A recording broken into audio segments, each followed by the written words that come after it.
Hi everyone, this is Fawaz from AustraliaUnwrapped.com. In this video, we are going to talk about Samsung NX500 camera reviews. The NX500 is a top-end camera with an amazing collection of lenses. For user, the camera has three colors: brown, white, and black, and you can choose whatever suits your personality.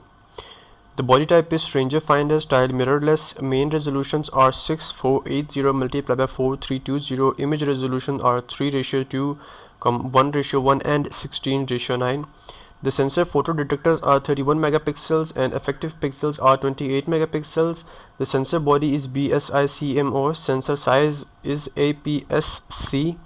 Color space are Adobe RGB and sRGB. Processor is Dream EVS.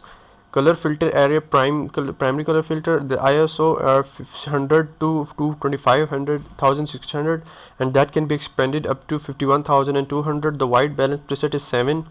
The custom white balance, yes, it has that. Uncompressed format raw. Image stabilization no.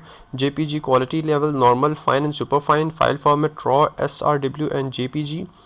Contrast detect multi-area phase detector, center tracking, selective single point, touch, continuous live view, phase detection, manual focus, yes, number of lenses, focus point 209, and much more. For further details about this camera reviews, click the link below and comment, and make sure to hit the like and subscribe button. See you down there.